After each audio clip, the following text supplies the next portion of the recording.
अस्सलामुअलैकुम वरहमतुल्लाहि वबरकातुहू। हिंदी की इस सरल व्याकरण बोध कक्षा में आप सभी का स्वागत है। तो बच्चों, जैसे कि आप सभी जानते हैं कि सरल व्याकरण बोध कक्षा में हम व्याकरणों के अलग अलग प्रकार को सरलता से समझने की कोशिश करते हैं। तो आइए आज के हमारे व्याकरण प्रकार को हम समझने की कोशिश करेंगे। तो बच्चों, आज के हमारे इस व्याकरण प्रकार का नाम है युग्म शब्द। युग्म शब्द या हम इसे शब्द युग्म भी कहते हैं। दोनों भी एक ही व्याकरण प्रकार के दो नाम हैं। बच्चों, जैसे हमने हमेशा आपको कहा है, व्याकरण के प्रकार की परिभाषा उसके नाम में छिपी हुई होती है। आइए देखते हैं कि इस नाम से हमें क्या बोध मिलता है। जैसे आप देख रहे हैं, युग्म शब्द दो शब्द है। यहाँ पे सबसे पहले शब्द का मतलब यानी कि युग्म का मतलब होता है जोड़ा, पैर। ऐसे शब्द जो जोड़े में आते हैं या फिर पैर्स में आते हैं, ऐसे शब्दों को हम युग्म शब्द कहते हैं। ये शब्द दो शब्दों का जोड़ा होते हैं और इसे योजक चिन्ह से जोड़ा जाता है। तो आइए देखते हैं युग्म शब्द की सरल यानी कि बहुत आसान सी परिभाषा यानी कि डेफिनेशन क्या है। जब दो शब्दों का प्रयोग यानी कि दो शब्दों का इस्तेमाल योजक चिन्ह की सहायता से। योजक चिन्ह का मतलब होता है हाइफन, जिसे यहाँ पे आप योजक चिन्ह देख रहे होंगे, एक छोटा सा डैश दो शब्दों के बीच में दिया जाता है, उसे हम हिंदी में योजक चिन्ह कहते हैं। जब दो शब्दों का प्रयोग यानी कि इस्तेमाल योजक चिन्ह की सहायता से यानी कि मदद से एक साथ किया जाता है, दोनों का इस्तेमाल या लेखन या उच्चारण एक साथ किया जाता है, वह युग्म शब्द कहलाते हैं। बहुत ही आसान परिभाषा है। दो शब्दों का प्रयोग जब योजक चिन्ह यानी कि एक छोटे से हाइफन के साथ एक साथ किया जाता है, उसे हम युग्म शब्द कहते हैं। बच्चों, युग्म शब्द यानी कि जोड़ा यानी कि पैर, इसका मतलब है युग्म शब्द कभी अकेले नहीं होते, वो दो शब्द होते हैं जो एक दूसरे के साथ एक साथ लिखे जाते हैं एक चीज के बारे में जब बात होती है। आइए अब हम फिर एक बार शब्दों का अर्थ देखते हैं। युग्म यानी कि जोड़ा, पैर। योजक यानी कि योजक चिन्ह, इसमें योजक शब्द का मतलब होता है जोड़ने वाला चिन्ह, और वह योजक चिन्ह ऐसे दिखता है। तो बच्चों, आपको इतनी परिभाषा समझ आई होंगी। बिल्कुल ऐसे शब्द जो योजक चिन्ह की सहायता से एक साथ लिखे जाते हैं, ऐसे शब्दों को हम युग्म शब्द या फिर शब्द युग्म कहते हैं। बच्चों, युग्म शब्द के या शब्द युग्म के 5 भेद होते हैं। आइए देखते हैं कौन से भेद होते हैं। अगर अभी तक आपको युग्म शब्द नहीं समझ आया है तो इनके भेदों को और उदाहरणों को देखने के बाद आपको युग्म शब्द या फिर शब्द युग्म बिल्कुल अच्छे से ज्ञात हो जाएगा।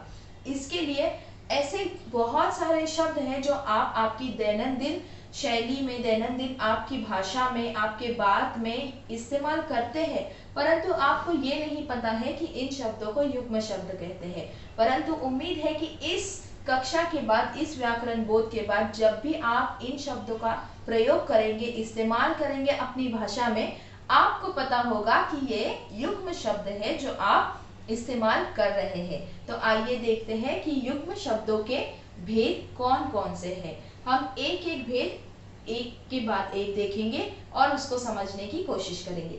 सबसे पहला भेद हमारा जो है, समानार्थक युग्म शब्द होते हैं। सबसे पहले होते हैं समानार्थक युग्म शब्द। बच्चों, जैसे कि हम हमेशा नाम में ही परिभाषा ढूंढने की कोशिश करते हैं। समान का मतलब आप सभी को पता है एक जैसे, अर्थक का मतलब होता है अर्थ वाले, एक जैसे अर्थ वाले। इसका मतलब यहाँ लिखा गया है समानार्थ युग्म शब्द मतलब मिलते जुलते अर्थ वाले शब्द। जैसे कि हमको पता है युग्म शब्द मतलब जोड़ा होता है, दो शब्दों का समूह होता है। इसका मतलब वो दोनों शब्द के अर्थ जो है एक दूसरे से मेल खाते हैं, मिलते जुलते हैं, दोनों का अर्थ लगभग एक जैसा है। ऐसे शब्द के समूह को हम समानार्थक युग्म शब्द कहेंगे। तो आइए देखते हैं समानार्थक युग्म शब्द यानी कि उदाहरण उसके क्या है। सबसे पहले सीधा साधा। बिल्कुल आप कहते हैं ना कि वह बिल्कुल सीधा साधा व्यक्ति है या फिर सीधा साधा व्यक्ति था। सीधा साधा अगर आप जब देखेंगे तो सीधा यानी कि बिल्कुल सरल, और सादा बिल्कुल ऐसे शीत बिल्कुल सरल शालीनता जिसमें होती है, जिसमें एक डाउन टू अर्थ क्वालिटी होती है, बहुत ही सीधा सादा, बहुत ही सीधा सरल। दोनों भी शब्दों का मतलब होता है सरलता। ये दोनों भी शब्दों के अर्थ जो है एक दूसरे से मिलते हैं, बिल्कुल मिलते जुलते अर्थ है, परंतु ये दो शब्द एक साथ इस्तेमाल किए जाते हैं। इसको हम समानार्थक युग्म शब्द कहते हैं। वह व्यक्ति सीधा साधा है, हम ये भी कह सकते हैं कि वह बहुत सीधा व्यक्ति है, परंतु अगर हम भाषा में युग्म शब्दों का प्रयोग करते हैं तो भाषा को वह एक अलग शैली देता है, उसमें एक और भाषा में एक और रुचि पैदा करता है जिसको पढ़कर हमें अच्छा लगता है। जैसे दैनंदिन जीवन में भी हम ऐसे शब्दों का इस्तेमाल अपनी बात में करते हैं। हम एक शब्द का भी इस्तेमाल कर सकते हैं, परंतु जब हम दो शब्द एक साथ इस्तेमाल करते हैं भाषा की रुचि और बढ़ जाती है, उसमें और निखारता आती है और उसमें एक और महत्वता आती है और हमें उस चीज का ज्ञान हो जाता है। तो हम कहेंगे सीधा साधा एक समानार्थक युग्म शब्द है। आइए देखते हैं आगे। हंसी खुशी, बिल्कुल हंसी और खुशी दोनों लगभग मिलते जुलते अर्थ वाले शब्द है। हंसी का मतलब, खुशी का मतलब बिल्कुल एक ही होता है, हैप्पीनेस। ऐसे ही ये समानार्थक यानी कि मिलते जुलते अर्थ वाले शब्द है। वैसे ही घूमना फिरना, घूमना फिरना दोनों का भी अर्थ बिल्कुल लगभग एक जैसा है, तो ये दोनों एक साथ इस्तेमाल किए जाते हैं। हम घूमने फिरने, वह घूमता फिरता रहता है, यानी कि दोनों हम एक शब्द का इस्तेमाल भी कर सकते थे, परंतु युग्म शब्द भाषा की रुचि बढ़ाता है, इसीलिए घूमना फिरना एक साथ इस्तेमाल किया जाता है। ये एक जोड़ा है, शब्दों का समूह है जिसके अर्थ बिल्कुल मिलते जुलते हैं, तो वह समानार्थक युग्म शब्द है।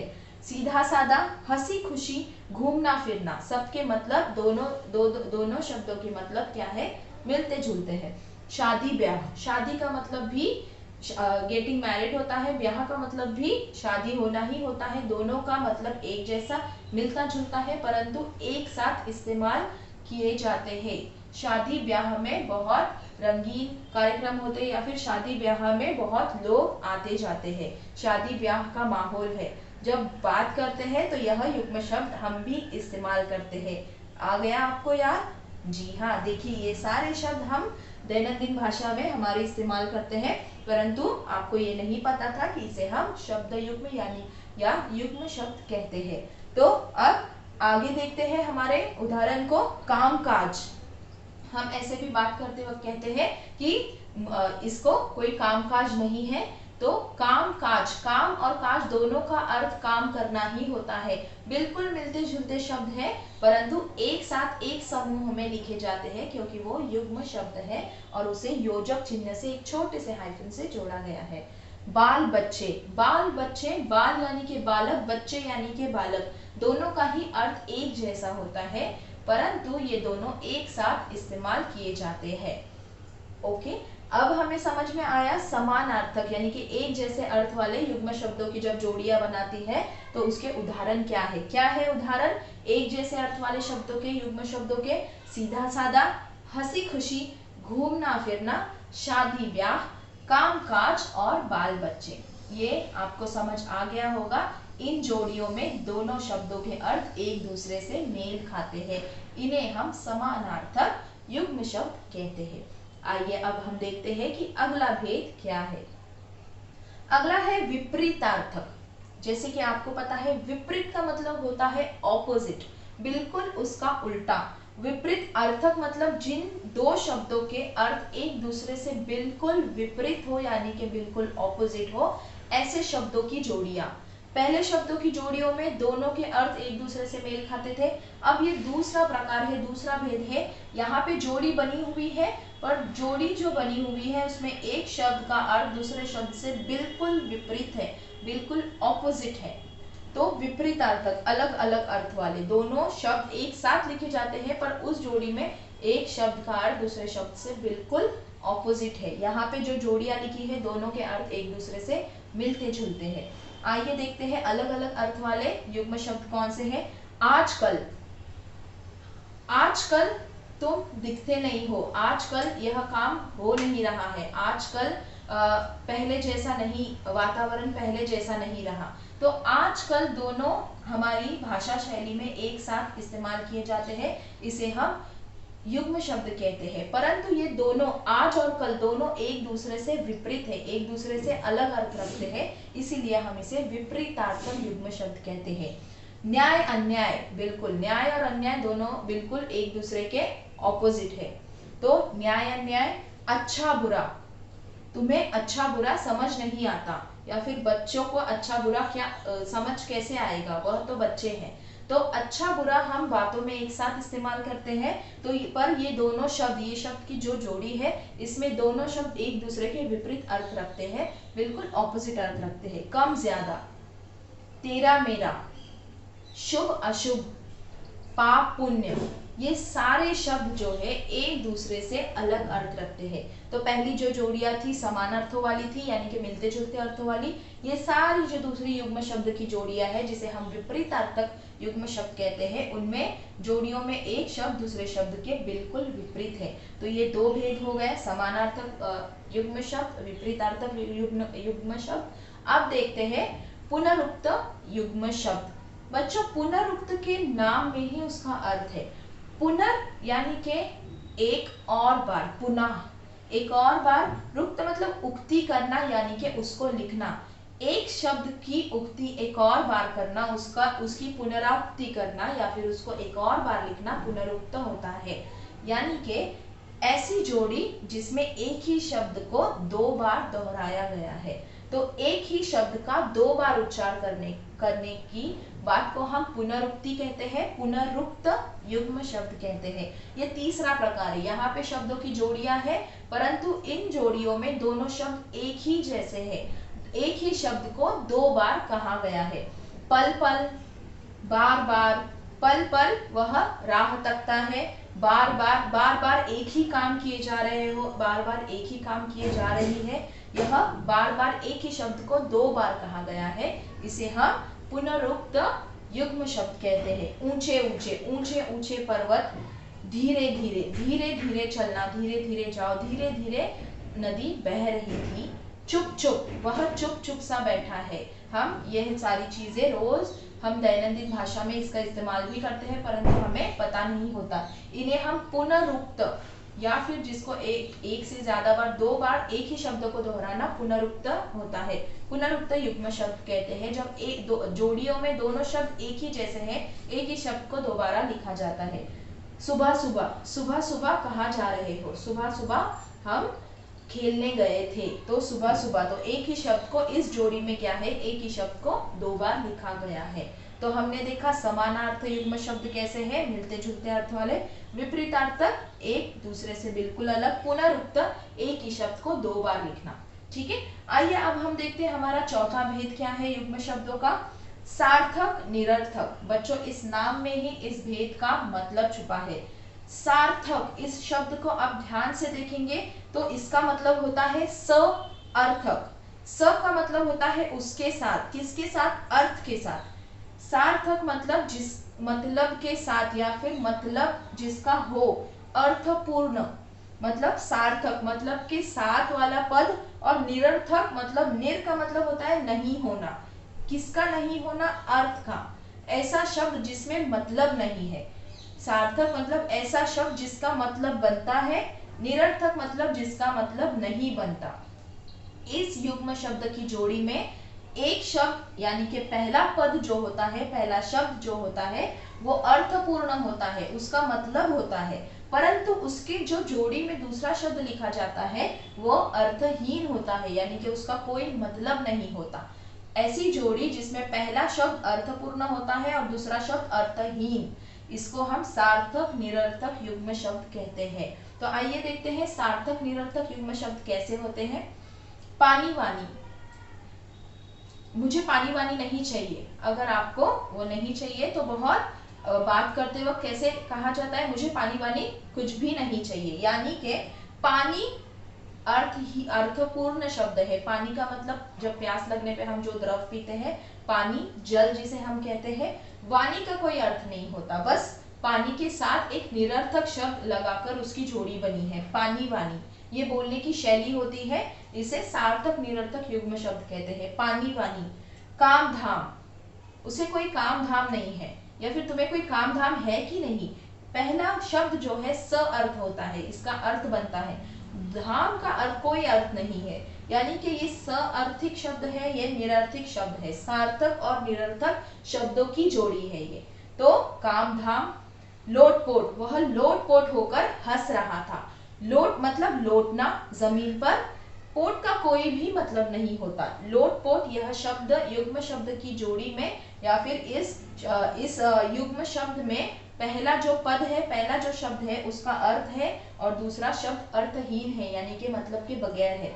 मिठाई मिठाई, अरे मिठाई मिठाई खिला दो, तो पहली जो मिठाई शब्द है उसका अर्थ बनता है मिष्ठान या फिर मिठाई या फिर मीठा अनाज, मीठी कोई भी चीज खाने की, और मिठाई का कोई अर्थ नहीं बनता। तो ये स अर्थ शब्द है और ये निरर्थक शब्द है। तो इसकी जोड़ी को हम क्या कहते हैं? सार्थक निरर्थक युग्म शब्द। कागज वागज, कागज वागज तो दो तो मैं लिखूं, कोई कागज वागज है या नहीं। तो इस वाक्य में कागज का, इस शब्द में युग्म शब्द में कागज का अर्थ बनता है, वही वागज का कोई अर्थ नहीं बनता है, वो एक निरर्थक शब्द है। परंतु इस शब्द की जोड़ी को एक साथ वाक्य में प्रयोग किया जाता है, इसी को हम युग्म शब्द कहते हैं और इसी को जोड़ा जाता है योजक चिन्ह से। पूछताछ, वह पूछताछ कर रहे थे, तुम्हारे बारे में पूछताछ हो रही है, हम पूछताछ करेंगे, इस बात की पूछताछ होनी चाहिए। इन सारे वाक्यों में पूछताछ, पूछ का मतलब होता है कोई बात को पूछना, कोई बात की जानकारी हासिल करने के लिए सवाल करना। ताज का कोई मतलब नहीं होता, मतलब ये एक सअर्थ शब्द है और वहीं पे ये एक निरर्थक शब्द है, परंतु दोनों को एक साथ कहा, एक साथ लिखा जाता है, इसीलिए ये सार्थक निरर्थक युग्म शब्द है। बच्चों आपको समझ आया होगा, क्योंकि आपने भी बातचीत में कई बार पानी वानी, काम धाम, लोट पोट, मिठाई मिठाई, कागज वागज, पूछताछ इस्तेमाल किया होगा, परंतु आपको ये नहीं पता था कि इसको युग्म शब्द कहते हैं। आइए अब हमने देखा मिलते जुलते अर्थ वाले शब्दों की जोड़ी, अलग अलग अर्थ वाले शब्दों की जोड़ी, एक ही शब्द का दो बार लिखने वाला ऐसी जोड़ी, और हमने देखा एक शब्द का मतलब और दूसरा मतलब के बगैर शब्द है ऐसी जोड़ी। आइए अब हम पांचवा भेद देखते हैं। पांचवा हमारा भेद है निरर्थक या ध्वनि सूचक। इसमें एक शब्द जो था उसका अर्थ था पहले शब्द का, परंतु यहाँ पे दोनों भी शब्द निरर्थक है, यानी कि दोनों शब्दों का कोई मतलब नहीं है। ऐसे शब्दों की जोड़ी, ऐसे शब्दों की युग्म को हम युग्म शब्द यानी कि निरर्थक युग्म शब्द कहते हैं। इन शब्दों को हम ध्वनि सूचक युग्म शब्द भी कहते हैं, क्योंकि अक्सर ये जो शब्द है वो किसी के कोई ध्वनि होने का आभास हमें कराती है, या कोई ध्वनि वहां पे ध्वनि साम्य हमें बताती है। ध्वनि सूचक शब्द होते हैं ये सारे, मतलब कोई आवाज होती है पर वो आवाज का कोई मतलब नहीं होता है, उस शब्द का मतलब नहीं होता है, इसीलिए ये निरर्थक होते हैं, इनका अर्थ नहीं होता, परंतु किसी ध्वनि की सूचना हमें देते हैं, किसी ध्वनि का भास हमें करवाते हैं, तो इसे हम ध्वनि साम्य, ध्वनि सूचक या निरर्थक शब्द भी कहते हैं। तो आइए देखते हैं ऐसे कौन से शब्द है। दोनों शब्दों के अर्थ नहीं होते। इन शब्दों की जोड़ियों में दोनों जो शब्द है इस जोड़ी में दोनों के अर्थ नहीं होते, परंतु एक ध्वनि का भास होता है, एक ध्वनि की संभावनाएं होती है। चटर पटर, वह चटर पटर बोल रहे थे या फिर चटर पटर बोले ही जा रही थी। तो जैसी ये बात हो रही है, चटर पटर इन शब्दों का कोई भी मतलब नहीं है, परंतु यह एक ध्वनि की संभावना है, एक ध्वनि क्या बोध कराती है कि कैसी बातें हो रही है, चटर पटर बातें हो रही है, इसका मतलब नहीं है, परंतु एक ध्वनि सूचक शब्द है। छप छप, पानी में छप छप छप छप छप छप चला जा रहा था। तो छप छप का मतलब कोई नहीं होता, परंतु जब पैर आप पानी में अगर आप जोर से रखते हो, अगर आप जोर से पानी में पैर रखते हो तो आपके पैर से उस पानी में आवाज होती है छप, तो उस ध्वनि को यहाँ पे शब्दों द्वारा बताया गया है। तो ये जो जोड़ी है इन दोनों का कोई अर्थ नहीं है, परंतु वो एक ध्वनि सूचक शब्द है। धड़ाधड़, अब धड़ाधड़ का मतलब होता है या फिर धड़ धड़ धड़, ये सारे जो शब्द है ये ध्वनि सूचक शब्द है, इनका अर्थ कोई नहीं होता, परंतु कोई भी चीज के होने से करने से जो ध्वनि उत्पन्न होती है यहाँ पे उसको सूचित किया गया है, तो ये ध्वनि सूचक युग्म शब्द है। घुमड़ घुमड़, घुमड़ घुमड़ कर बादल आए। घुमड़ का कोई मतलब, कोई अर्थ नहीं होता, परंतु वह एक निरर्थक ध्वनि सूचक युग्म शब्द है। चपड़ चपड़, चपड़ चपड़ चपड़ चपड़ बोले जाना या फिर बातें करना, ऐसे भी हिंदी में शब्द आए हैं। ये आगत शब्द है, परंतु इसका कोई अर्थ नहीं होता है, इसका सिर्फ एक ध्वनि साम्य है, एक ध्वनि सूचक शब्द है। टिप टिप, टिप टिप का भी कोई अर्थ नहीं होता है, परंतु कभी पानी की या फिर किसी भी द्रव की बूंद अगर गिरती है तो उसकी होने वाली आवाज को यहाँ पे बताया गया है। तो ये एक निरर्थक ध्वनि सूचक युग्म शब्द है। तो बच्चों, आप सभी को युग्म शब्द समझ आ गए होंगे। ऐसे शब्द, ऐसे दो शब्द यानी कि ऐसे शब्दों की जोड़ी जिसको योजक चिन्ह के सहायता से एक साथ लिखी जाती है, उन्हें युग्म शब्द कहते हैं। युग्म शब्द 5 प्रकार के होते हैं, महत्वपूर्ण 5 प्रकार है युग्म शब्दों के। सबसे पहला है समानार्थक युग्म शब्द, जो बिल्कुल एक जैसे अर्थ वाले, एक जैसे मतलब वाले शब्द होते हैं। सीधा साधा, हंसी खुशी, घूमना फिरना, शादी ब्याह, काम काज और बाल बच्चे। वैसे ही विपरीतार्थक दूसरा भेद है, बिल्कुल एक दूसरे से विपरीत यानी कि ऑपोजिट जोड़ियों में, जो दो शब्दों की जो जोड़ी है उसमें दोनों एक दूसरे से बिल्कुल विपरीत शब्द होते हैं। आज कल, न्याय अन्याय, अच्छा बुरा, कम ज्यादा, तेरा मेरा, शुभ अशुभ और पाप और पुण्य। ऐसी ही तीसरी जोड़ी जो हमने देखी पुनरुक्त युग्म शब्दों की, उस जोड़ी में एक शब्द का 2 बार लिखा हुआ होता है, एक शब्द का उच्चार 2 बार होता है, जैसे कि पल पल, बार बार, ऊंचे ऊंचे, धीरे धीरे, चुप चुप, सुबह सुबह। एक ही शब्दों को 2 बार लिखा जाता है। वैसे ही चौथा भेद हमारा था सार्थक और निरर्थक युग्म शब्द। सार्थक और निरर्थक युग्म शब्द में पहले पद का यानी कि पहले शब्द का अर्थ होता है, परंतु जो उसका जोड़ीदार शब्द होता है, दूसरा शब्द जो होता है वो निरर्थक होता है, यानी कि उसका कोई भी अर्थ नहीं होता। पानी वानी, काम काज, लोट पोट, मिठाई विठाई, कागज वागज और पूछताछ। बहुत ही आसान है और ये बहुत ही रोचक भी है, पढ़कर मजा आता है। तो इसी तरह हमारा 5वां भेद है निरर्थक और ध्वनि सूचक। हमारा 5वां भेद जो था निरर्थक और ध्वनि सूचक, उसमें हमने दोनों शब्दों के अर्थ देखा था कि दोनों शब्दों के कोई अर्थ नहीं होते हैं, वो सिर्फ ध्वनि सूचक शब्द होते हैं, जैसे चटर पटर, छप छप, धड़ाधड़, घुमड़ घुमड़, चपड़ चपड़ और टिप टिप। बच्चों, अब हमने ये सारे भेद देख लिए, हमने युग्म शब्द को समझ लिया। ऐसे सिर्फ ऐसे शब्दों की जोड़ी जो योजक शब्दों से यानी कि हाइफन से लिखी जाती है, और उसके सारे भेद भी हमने देखे। ऐसे शब्दों को युग्म शब्द कहते हैं। युग्म शब्द के 5 भेद हमने देखे, ये सारे भेद आपने देखे, समानार्थक, विपरीतार्थक, पुनरुक्त, सार्थक, निरर्थक और निरर्थक या ध्वनि सूचक युग्म शब्द। बच्चों, हम जानते हैं कि रोज के जीवन में भी आप इन सारे शब्दों को इस्तेमाल करते हैं, आपको बस इसको अच्छे से पढ़ना है और ये सारे शब्द, इस व्याकरण को आपको